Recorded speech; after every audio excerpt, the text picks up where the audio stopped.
Bonjour ou bonsoir à toutes et tous. Je vous parle donc depuis Makabuk sur l'île de Leyte. J'en ai parlé dans ma vidéo du 1er janvier. Et dans ma vidéo du 1er janvier, je vous dis que les événements se succèdent. Certains sont de vrais événements et d'autres sont des diversions. Et on a parlé donc de la pandémie, puis de la guerre en Ukraine. Et puis la guerre en Ukraine a été un peu éclipsée par les événements au Proche-Orient. Et pour l'instant, l'Ukraine se prend une raclée, comme je le dis dans cette vidéo. Et en fait, ce qui est encore plus majeur au niveau de la géopolitique mondiale, ce sont les États-Unis qui se prennent une raclée. Et certains disent les États-Unis n'ont pas envoyé de troupes, c'est vrai, mais ont-ils encore des troupes? Je vous parle depuis quelques années du wokisme, pour faire simple, des gens à cheveux bleus. Et ces gens-là aux États-Unis sont partout, y compris dans l'armée, où ils exigent des proportions de ce qu'on appelle des racisés, des transsexuels, etc. Alors, on ne va pas ici rediscuter de cette idée, mais en réalité, ce sont des troupes qui sont de moins en moins performantes et surtout de moins en moins prêtes à se battre. Éventuellement, ils pourraient se battre si les États-Unis étaient attaqués. Je ne dis pas qu'ils ne veulent absolument pas se battre, mais aller envoyer des troupes à l'étranger pour les États-Unis avec la mentalité woke, c'est très compliqué. En plus, la Russie, c'est une grande puissance nucléaire, c'est même la plus grande puissance nucléaire au monde.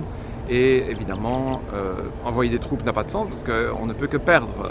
Si on gagne, on risque de se prendre une pluie de missiles et donc on finira par perdre quand même si dans ce cas-là, ce serait une perte évidemment pour les deux camps. Donc ça n'aurait aucun sens de faire ça. Il faut pourtant éclipser la situation. Et au Proche-Orient, certes on en parle, mais ça n'a pas totalement éclipsé la guerre en Ukraine, comme la guerre en Ukraine a éclipsé la pandémie dans les nouvelles. Je veux dire dans les actualités. On parle toujours de l'Ukraine, c'est difficile, on en a parlé tous les jours en prétendant que l'Ukraine allait gagner, que la Russie était faible, etc. Et donc il faut essayer quand même de dire quelque chose. Ne plus en parler du tout serait trop gros. Et donc, selon mes propos du 1er janvier, à la moindre occasion, les Américains seraient contents qu'il y ait un autre événement qui éclipserait le tout. De plus, on sait qu'il y a des pays qui sont considérés comme l'axe du mal, entre les guillemets, dans le monde par les autorités de Washington. Il y a la Corée du Nord, il y a l'Iran, il y en a d'autres, j'en ai parlé dans ma vidéo d'Amérique centrale où j'ai cité notamment le Nicaragua. Vous pouvez aller voir cette vidéo pour comprendre de quoi il s'agit. Et il y a évidemment le grand méchant d'Amérique du Sud aux yeux des Américains, le Venezuela. Ça fait très longtemps que les Américains envisagent d'intervenir militairement au Venezuela. Ils ont déjà fait des coups d'État, ils ont déjà tenté de tuer Hugo Chavez à l'époque, etc. Tout ça est confirmé, c'est pas du complotisme. Et Nicolás Maduro, qui n'a pas du tout l'intelligence de Hugo Chavez, qu'on soit clair, est évidemment considéré comme un ennemi absolu. On le diabolise comme on fait avec Poutine, sauf que Poutine, évidemment, est intelligent, il a des intentions au niveau géopolitique qui sont tout à fait louables. Maduro, je ne vais pas le défendre beaucoup, c'est pas le but, mais on a essayé de le destituer et de mettre à sa place un agent américain, Juan Guaido, mais ça n'a pas marché. Ça n'a pas marché pour différentes raisons, mais il y a deux raisons principales. C'est que le peuple vénézuélien n'est pas dupe, et puis il y a les pays voisins. Et ça, on en parle très peu. Mais il y a des voisins puissants. Le Brésil, pour commencer. Mais il y a aussi la Colombie, qui pour l'instant est dans une situation un peu particulière. Enfin, la Colombie est toujours un peu dans une situation particulière au niveau politique. Mais ce ne sont pas des pays qui vont, comme ça, se soumettre aux Américains sans rien dire. Il y a le Mexique aussi. Alors, le Mexique n'est pas voisin du Venezuela, évidemment, mais c'est une puissance régionale significative. C'est quand même le premier pays hispanophone au monde, qui a dépassé l'Espagne d'ailleurs en produit national brut ou en produit intérieur brut, peu importe. Et donc, c'est très difficile d'aller contre la volonté du Mexique pour les Américains. C'est pas quelque chose qu'ils peuvent faire comme ça. On parle même d'intervention militaire des États-Unis au Mexique, soi-disant pour lutter contre les narcotrafiquants. En réalité, sans doute pour empêcher le Mexique de rentrer dans les BRICS. Mais c'est pas quelque chose qui s'est fait, et ça se fera peut-être pas parce que ce serait très délicat pour les États-Unis d'être en conflit ouvert avec le Mexique, en tout cas tant que c'est López Obrador au pouvoir, qui est une stature, qui est quelqu'un qui défend les intérêts de son pays. On l'aime bien, on l'aime pas, comme tout chef d'État, mais il défend vraiment le Mexique. C'est pas un agent américain, ni un agent russe, ni un agent de personne. Donc attaquer le Venezuela, c'est dans les tuyaux depuis longtemps, mais c'est délicat. Évidemment, si le Venezuela se lançait dans une guerre qui paraîtrait ou qui est facile à faire passer comme totalement illégitime dans les médias, un petit peu comme on a fait avec la Russie, qui aurait soi-disant attaqué l'Ukraine pour prendre la Crimée en 2014, ce qui n'est pas vrai, hein. Ça maintenant vous le savez, mais je ferai encore une vidéo là-dessus, mais c'est vrai que c'est plus dans l'actualité chaude, et moi j'ai d'autres actualités chaudes, donc j'ai remis ça plus tard, mais je le ferai. Mais là pour l'instant, on a une situation. Alors, le Guyana est une ancienne colonie anglaise, comme le Suriname est une ancienne colonie hollandaise, et la Guyane française est toujours une colonie française. Alors je sais qu'on ne dit plus une colonie, mais c'est un peu le principe. La France a gardé la Guyane, l'Angleterre et la Hollande ont laissé ces régions devenir indépendantes. Évidemment, ça peut se discuter, hein. Peut-être que la Guyane est très contente de faire partie de la France.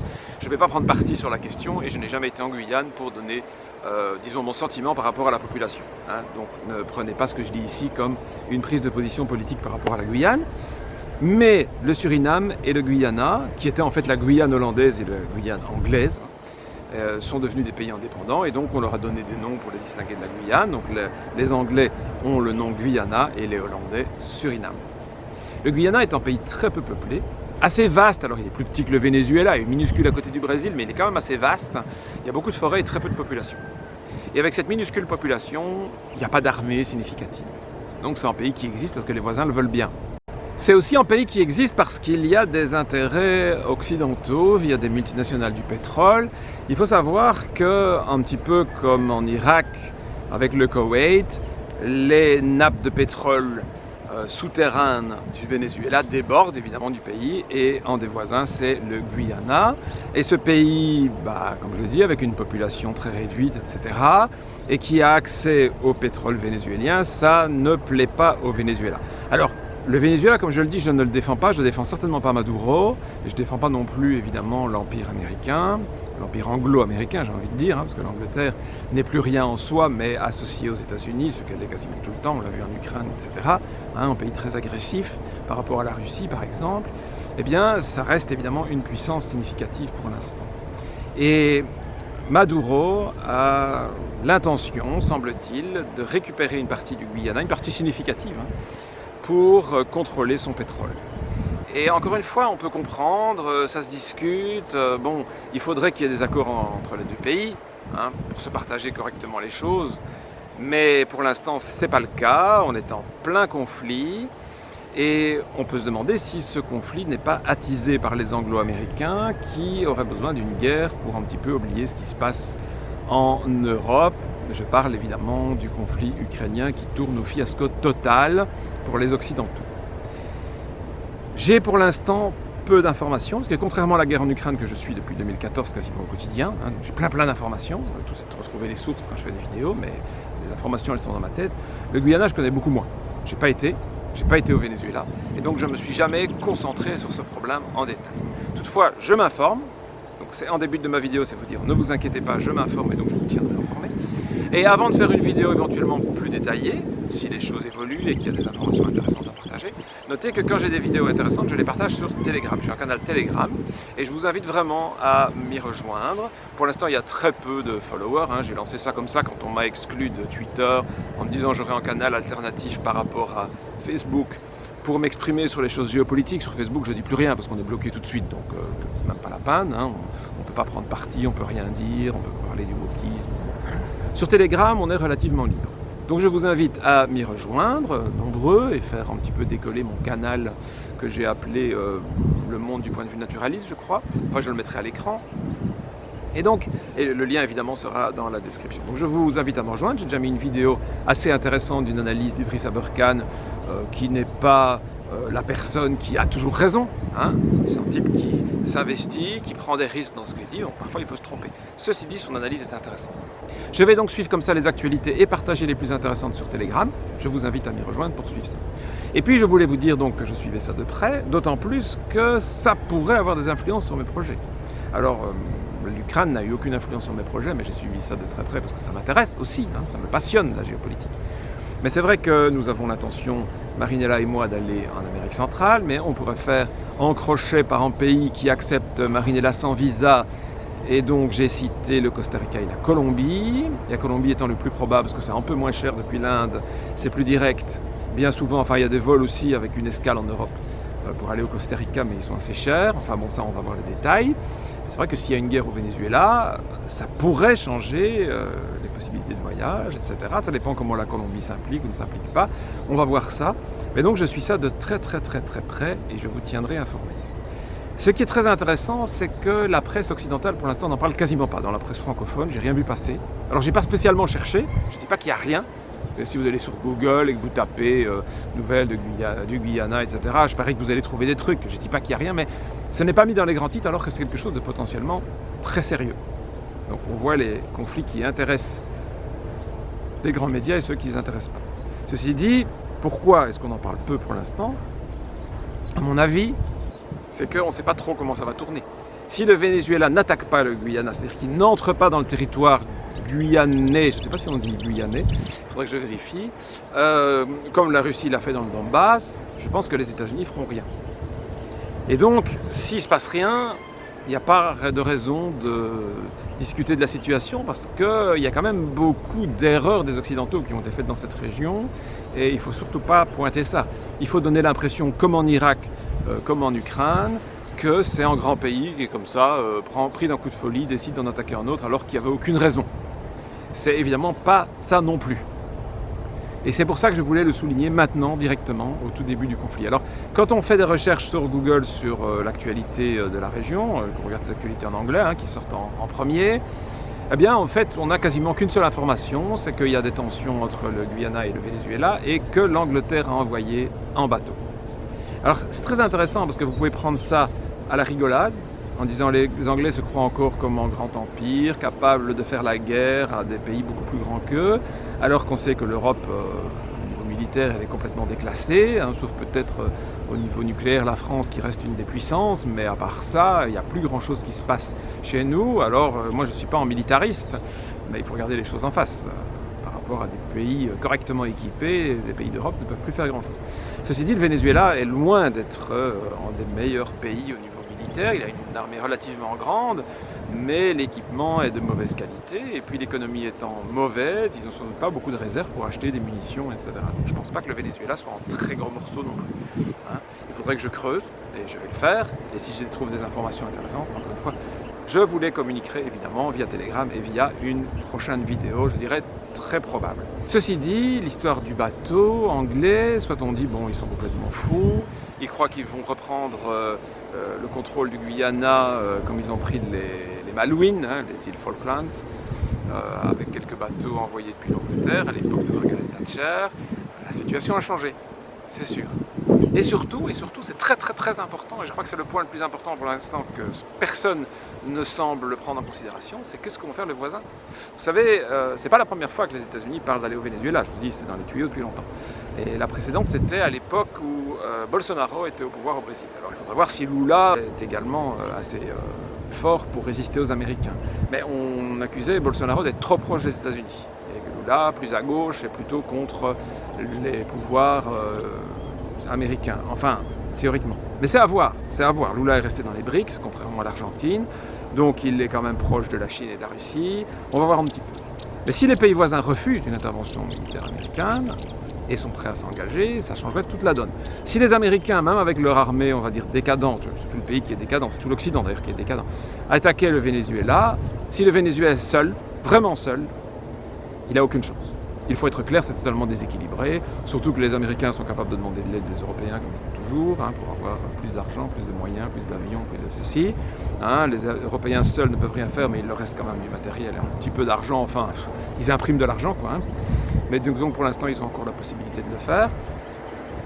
Donc le Venezuela n'a aucune chance. Par contre, si le Brésil, le Mexique, je crois pas, le Mexique, je crois pas, mais le Brésil, la Colombie disaient non, ça, on n'est pas d'accord, et qui faisait comme au Niger, qui a deux voisins, le Mali et le Burkina Faso, qui ont dit si vous attaquez le Niger, vous nous attaquez nous aussi, on intervient. Ce ne sont pas des grands pays militairement. C'est quand même plus difficile de se battre contre 3 que de se battre contre 1. Donc, très difficile à dire, à mon avis, à ce stade, surtout que je ne suis pas un expert, mais je dirais, gardez ça à l'œil, je vais garder à l'œil, et encore une fois, toutes les informations que je trouve, les bonnes analyses seront sur Telegram. Donc ça, c'était quelque chose que je voulais absolument vous dire.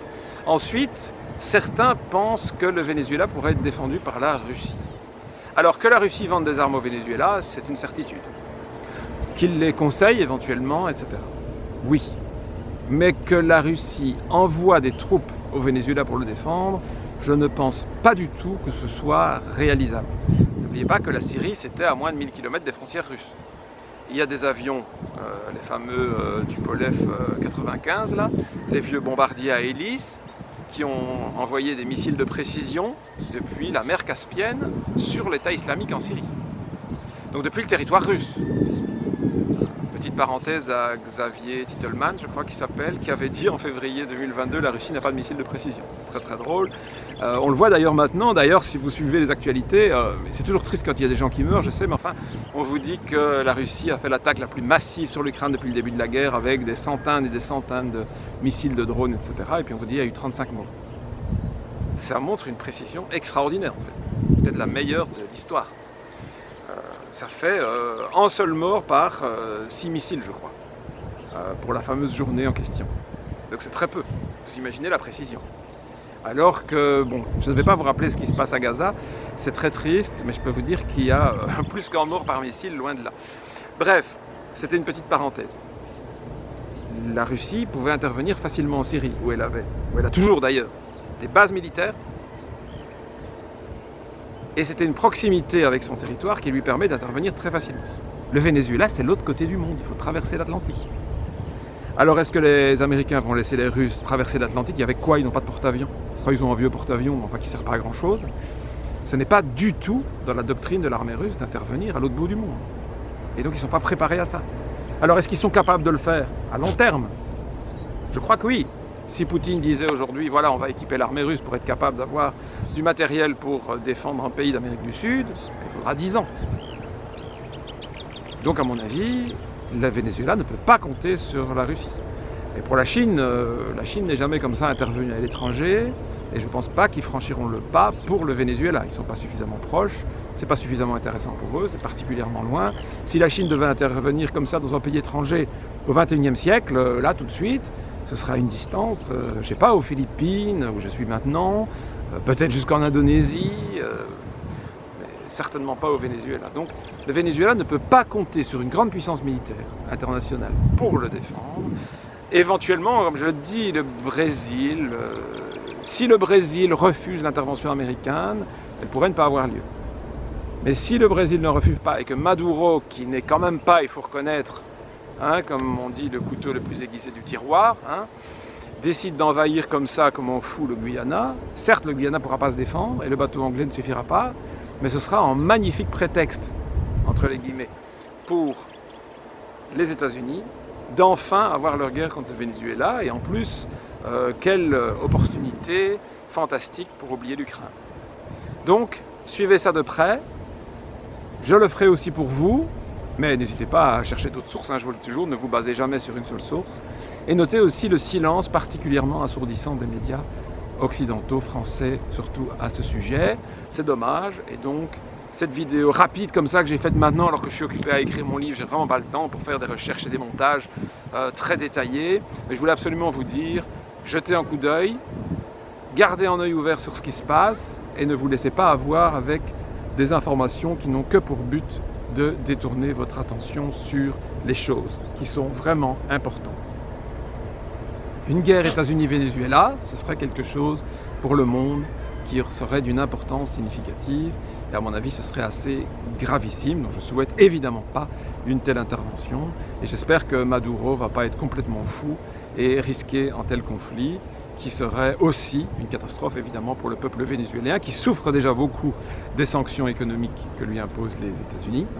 C'est vraiment très désagréable de vivre au Venezuela en ce moment. Et ça n'a pas commencé hier. Moi j'étais en Colombie en 2016 et on avait déjà beaucoup de réfugiés vénézuéliens qui fuyaient la misère de ce pays, alors que c'est un pays d'une richesse extraordinaire au niveau naturel. Il y a parmi les plus grands parcs nationaux de toute l'Amérique du Sud. C'est peut-être même le pays du monde qui a le plus d'espaces protégés. Je crois que c'est plus de 40% du pays est en parcs nationaux, réserves, etc. Il y a une biodiversité extraordinaire, il est dans le top 10 en tout cas, peut-être 5e, 6e, je ne sais plus, en nombre d'espèces d'oiseaux dans le monde.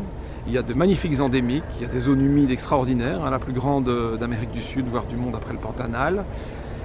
Donc ce serait vraiment dommage que tout soit gâché. Alors c'est déjà en partie gâché par de très mauvais gouvernants.